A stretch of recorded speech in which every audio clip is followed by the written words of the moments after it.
ఈ ఫలం ఏమిటి అనేది నేను చెప్పాల్సిన అవసరం లేదు. ఈ ఫలం ఎంత రుచిగా ఉంటుందనేది అది కూడా చెప్పాల్సిన అవసరం లేదు.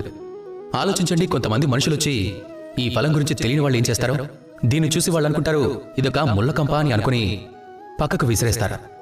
అలాగే ఎవరైనా కొంచెం తెలివైన వ్యక్తి దీనిని చూసి ఇలా ఆలోచిస్తాడు, ప్రకృతి దీనికి ఇన్ని ముళ్లను ఇచ్చింది, తప్పకుండా ఇది దీనిని రక్షించుకోవడానికి అని.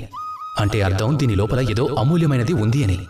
అలాంటి ఆ వ్యక్తి ఈ ఫలం యొక్క లోపలి భాగం వరకు వెళ్తాడు, అలాగే ఈ ఫలాన్ని తిని సంతోషిస్తాడు.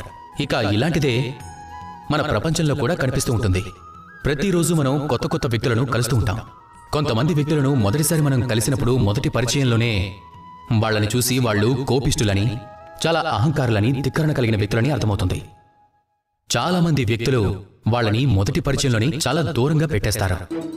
కానీ అర్థం చేసుకునే వ్యక్తి మాత్రం ఈ వ్యక్తి ఎందుకిలా ఉన్నాడని ఆలోచిస్తాడు.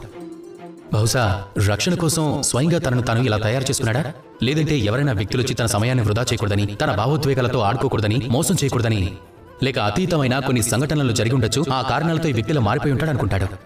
అర్థం చేసుకునే వ్యక్తి ఆ వ్యక్తి యొక్క హృదయం వరకు చేరుకుని అక్కడి నుంచి సద్గుణాలను వెతికి బయటకు తీస్తాడు. అలాంటి వ్యక్తిగా మారండి. ఇలాంటి వ్యక్తి అర్థం చేసుకునే వ్యక్తి అవుతాడు. ఎదురుగా ఉన్న వ్యక్తి దుర్గుణాలను దాటి వెళ్లి తన హృదయం లోపలున్న సద్గుణాలను బయటకు తీసుకొస్తాడు, ఆ వ్యక్తికి చూపిస్తాడు. అలాంటి వ్యక్తిగా మారండి. స్వయంగా విజయాన్ని పొందుతూ రెండో వ్యక్తి విజయం పొందేలా చేసేవాడిగా రండి. నాతో పాటు ప్రేమగా చెప్పండి, రాధాకృష్ణ.